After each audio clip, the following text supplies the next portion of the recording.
Eala the last home bet standing as Emana loses PH Open debut. Alex Eala remained the lone home bet standing after Day 2 of the WTA 125 Philippine Women's Open. The last of 3 Filipino wildcards, Kay and Emana, fell to Russia's Tatiana Prozorova, 1-6, 0-6, on Tuesday, leaving world number 49 Eala to fly the flag in the first-ever WTA tournament to be hosted by the country.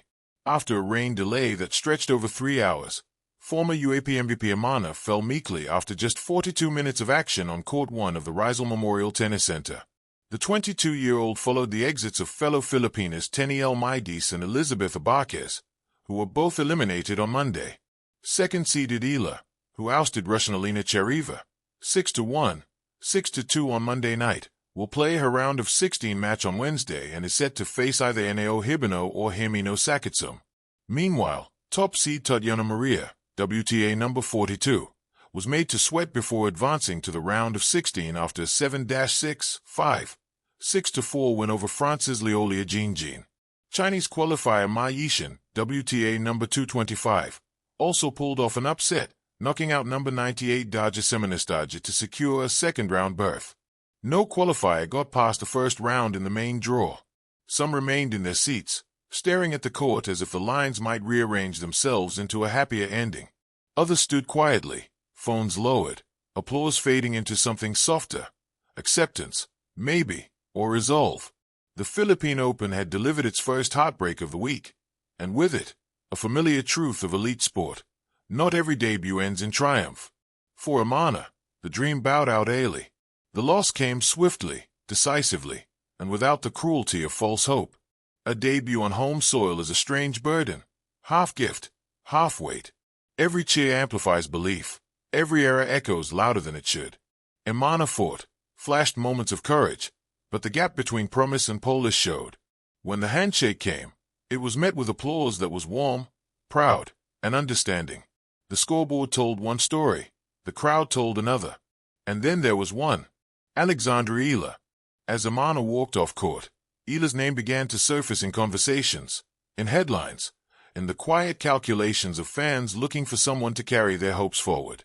Not because she asked for it, but because she has learned, over years and miles far from home, how to carry weight. She is now the last home bet standing.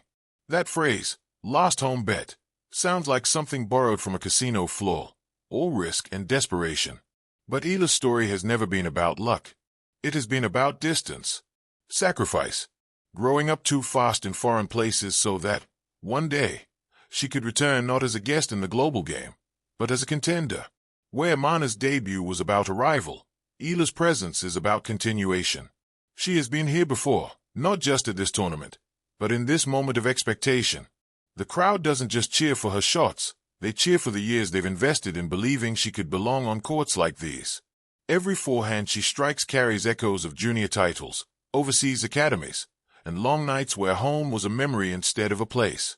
The Philippine Open, suddenly, feels smaller and heavier at the same time. Smaller because the field of local heroes has narrowed. Heavier because the responsibility has condensed into one racket, one player, one path forward. Yet Eala does not play like someone burdened. She moves with a calm that suggests she understands something crucial, that being the last does not mean being alone. When she steps on court, she brings everyone with her. The players who fell earlier, the juniors watching from the stands, the fans who stayed even after heartbreak. The applause she receives is not desperate, it is deliberate. It says, we know how hard this is. We're still here. There is a quiet contrast between Emana's exit and Eala's continuation. Emana's loss is not a failure. It is a beginning that simply arrived earlier than planned. Eala's journey, on the other hand, feels like a chapter already in motion, one that understands the rhythm of setbacks and recoveries. The Philippine Open has a way of exposing truth.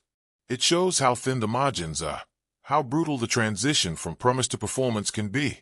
It reminds us that home advantage is not a shield. It is a mirror. For some, it reflects nerves. For others, clarity. For Eala, it reflects readiness. That does not mean certainty. Tennis is far too unforgiving for guarantees. One bad service game, one momentum swing, one opponent playing the match of her life, and the story changes again. But for now, the narrative belongs to her. In the stands, children wearing oversized caps practice shadow swings. Parents explain who she is, why she matters. Commentators speak her name with careful optimism, afraid to jinx what they hope will last a few more rounds. Eala does not look back at the empty court where Emana's match ended. She looks forward. Because that is what being the last home bet standing truly means, not clinging to what has been lost, but carrying what remains with purpose. It is not about winning for everyone else, though that weight exists. It is about playing well enough that the belief feels justified. As night settles over the venue, the tournament moves on, indifferent as ever. Draws advance. Matches stack. The machine of professional tennis keeps turning.